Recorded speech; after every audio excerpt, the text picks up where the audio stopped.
En este video vamos a estar analizando los comentarios de una analista de Wall Street en donde ella no ve tanto optimismo en los mercados para el 2024 y de hecho piensa que el desempeño del S&P 500 de la bolsa en general no va a ser tan positivo como el 2023. Y les voy a compartir mi opinión al respecto, si coincido con ella o si yo veo un poco más de optimismo en los mercados.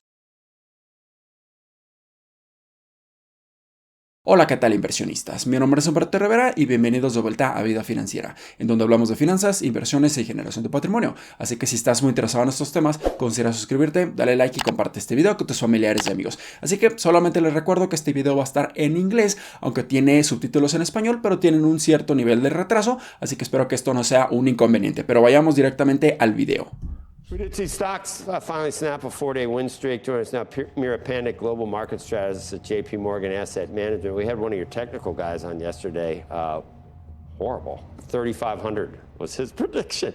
You're not there, but you certainly think we've gotten a lot of next year's returns already in where the averages are right now. Because it's not going to be great next year in terms of earnings and in terms of other things, and we've already had huge gains, so valuations are high, I think you think.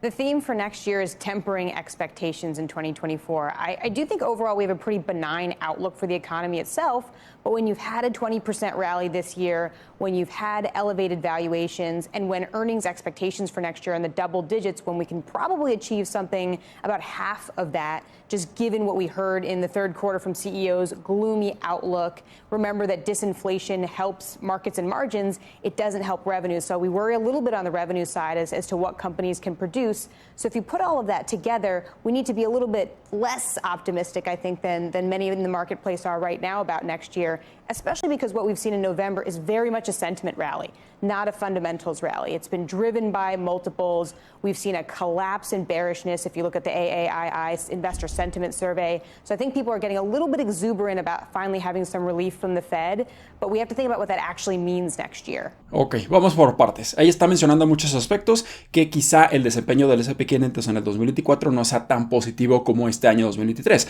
Hemos visto cómo el S&P 500, y les voy a compartir la pantalla, ha tenido un excelente desempeño en este 2023. Aquí podemos ver un desempeño sumamente positivo de casi un 20% y de hecho el Nasdaq tuvo un desempeño incluso mejor, duplicando el desempeño del S&P 500 o más que duplicándolo, teniendo un rendimiento de un 47% en este 2023. Así que definitivamente es un rendimiento sumamente elevado, pero también hay que recordar que estos desempeños de ambos índices han sido solamente recuperación de la caída gigantesca que estuvimos viendo en el 2022. El S&P 500 cayó en más de un 20% en el 2022 y el Nasdaq tuvo una caída gigantesca de más de un 35%. Pero si vemos el desempeño del S&P 500 en prácticamente 2 años, no ha hecho absolutamente nada. O sea, no hemos tenido realmente ganancias e incrementos positivos en el S&P 500, simplemente hemos tenido una recuperación. Y es por eso que estos grandes desempeños en el 2023 han sido bastante positivos para todos nosotros. Pero esto no quiere decir que en el 2024 simplemente ya no tengamos buenos desempeños, porque ya los desempeños se están descontando en este momento. Y de hecho todavía nos encontramos aproximadamente un poco menos de un 5% para llegar a máximos históricos en el S&P 500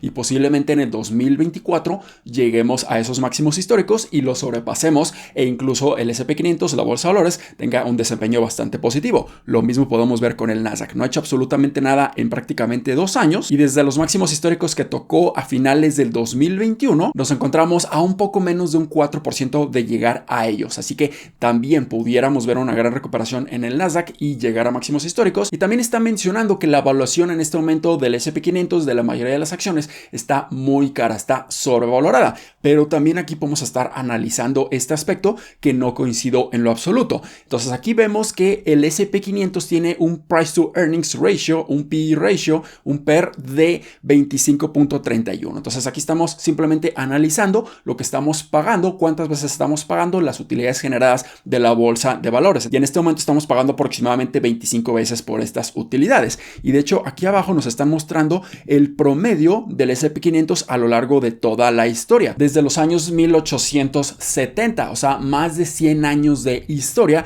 y vemos que este promedio ha sido de 16 aproximadamente. Entonces definitivamente nos encontramos muy elevado a 25 en comparación de 16, pero hay que entender que las empresas de hace 100 años no son para nada las mismas que tenemos en este momento y para nada tienen la misma eficiencia, la misma rentabilidad, la misma productividad.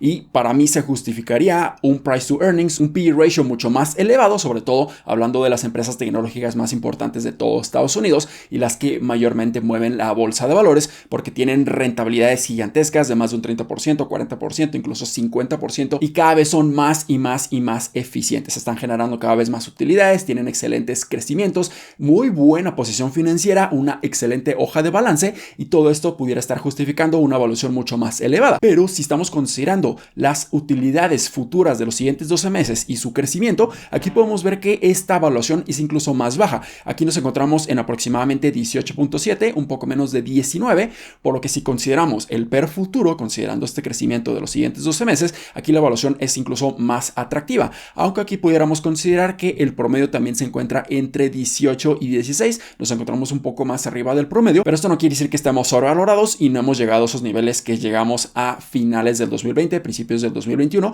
en donde la evaluación era incluso de 23 aproximadamente. Entonces, para mí nos encontramos a una evaluación justa, no tan cara, pero tampoco no tan barata como la estuvimos viendo a finales del año 2022, pero seguimos viendo oportunidades y es cuestión de encontrarlas y ver cuáles empresas están cotizando una evaluación mucho más baja en comparación al mismo mercado. 24 was supposed to be the year where we return to double-digit growth. You're convinced with what we heard in the third quarter from the outlooks that these guys aren't just being conservative. You know, a lot of times they talk down expectations so they can beat expectations. You think we can now say with some probability that it's only single-digit earnings returns next year? I think that's fair because also the big focus this year was margins, and we saw a lot of margin stability. But I do think at this point the pricing power has been exhausted. Luckily, that comes at a time where we're seeing decelerated wage growth, decelerated input costs. But I do worry about when we pair this with some of the headwinds with the consumers, what does happen on the revenue side? I mean, if we look at the Atlanta Fed's GDP tracker, last quarter realized we had over 5% growth, but we're slowing to about 1.2%. So as the economy normalizes, as the consumer becomes a bit more judicious, as companies even say, maybe I need to cut prices a little bit to bring people in just to support those revenues, I'm not sure that double digits is realistic. Ok, entonces también está mencionando que ella no ve que tengamos un desempeño de doble dígito en la bolsa de valores para el 2024. Aquí pudiéramos estar hablando que el desempeño va a ser de 5%, 6%, ya depende de las expectativas de cada uno de nosotros. Pero también aquí está mencionando que el consumidor ya se está debilitando, que posiblemente pudiéramos ver que el Producto Interno Bruto en Estados Unidos baje considerable a un 1% aproximadamente, y también las empresas ya no tengan tanto poder de mover o ajustar los precios y trasladarles estos precios elevados a los consumidores. Pero también hay que considerar que la inflación ya está completamente controlada, o al menos eso es lo que se ve a lo largo de los siguientes meses y lo está descontando la bolsa de valores. Seguimos con una inflación relativamente elevada en comparación al promedio, pero ya estamos bajando considerablemente y ya no existe un catalizador en un corto plazo que esté incrementando la inflación considerablemente o la esté manteniendo en un descontrol total. Entonces esto también pudiera estar ayudando al consumidor. Cuando la inflación ya se está controlando y los salarios reales descontando la inflación ya son bastante positivos y tan positivos que no veamos en muchos años, esto pudiera estar impulsando al consumidor. Entonces aquí les muestro otra gráfica en donde se muestra el sentimiento del consumidor en Estados Unidos. Entonces estuvimos viendo que para octubre, en donde tuvimos una ligera corrección en la bolsa de valores, el consumidor bajó a 63.8 de haber estado en 71.5 en julio, donde la euforia en los mercados era mucho más elevada. Pero cuando vemos que la inflación ya se está controlando y estos salarios reales se están incrementando, esto puede estar ayudando fuertemente al consumidor a que esté incrementando su capacidad de compra en productos y servicios, impulsando nuevamente a la economía. Esto es solamente mi opinión, pero esto es lo que yo pudiera estar viendo en el 2024, a menos de que veamos que las tasas de interés se empiezan a subir otra vez de una manera muy elevada porque existe un descontrol total en la inflación o que existan otros problemas macroeconómicos que estén desestabilizando a la economía en Estados Unidos y que tenga repercusiones globales. Entonces, al menos para mí, pudiera haber una bolsa de valores mucho más optimista, mucho más buena de lo que muchos están pensando, muchos analistas están pensando. We've had margin expansion, multiple expansion. You noted that already.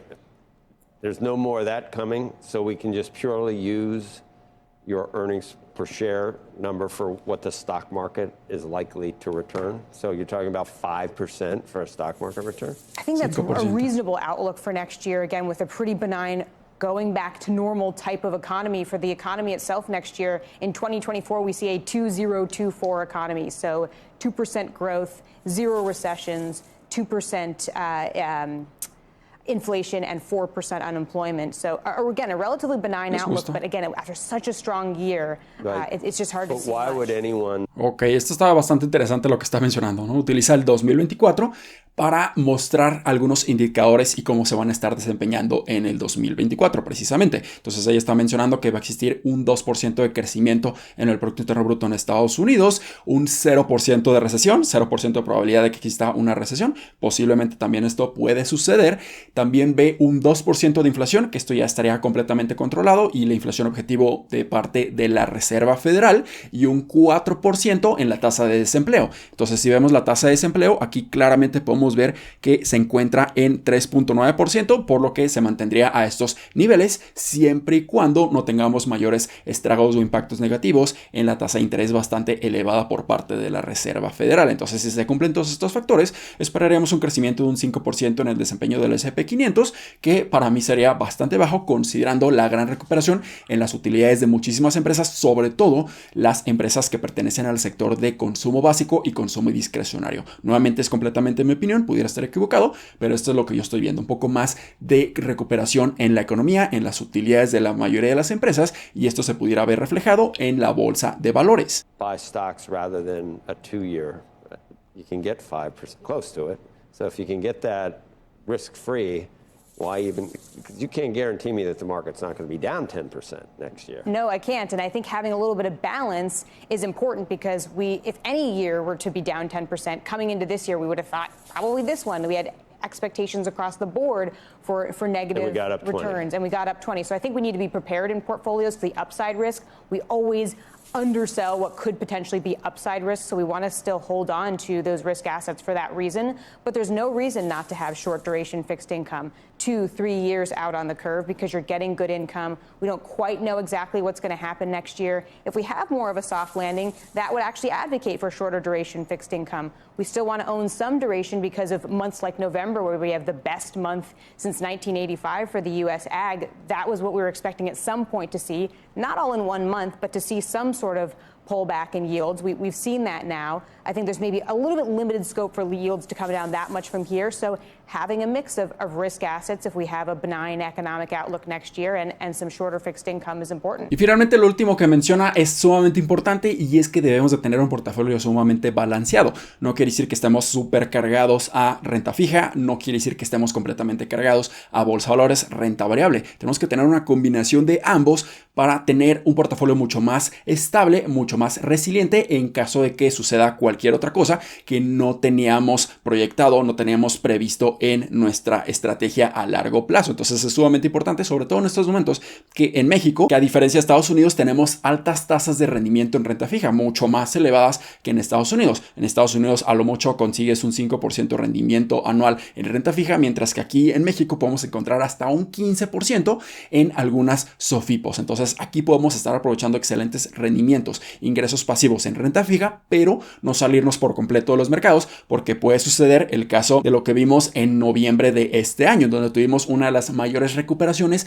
desde los años 80. Entonces aquí claramente podemos ver cómo a finales de octubre tuvimos una excelente corrección, y si estuvimos comprando a esos precios súper baratos, a finales de noviembre prácticamente obtuvimos un rendimiento de casi un 11% en el S&P 500. Entonces es por ello que es sumamente importante mantenernos en los mercados para estar aprovechando estas excelentes oportunidades, pero también tener un portafolio un poco más balanceado, más diversificado, para estar aprovechando también los buenos rendimientos en renta fija. Así que ahí lo tienen. Estas son mis expectativas para el 2024. Yo creo que la bolsa de valores se va a estar desempeñando un poco mejor de lo que varios analistas están pensando que va a suceder, pero esto es solamente mi opinión y pudiera estar equivocado, pero me siento un poco más optimista de la economía en Estados Unidos y pudiera ser mucho más resiliente. Así que espero que este video les haya sido bastante útil y educativo. Si fue así, considera suscribirte, dale like y compártelo a tus familiares y amigos.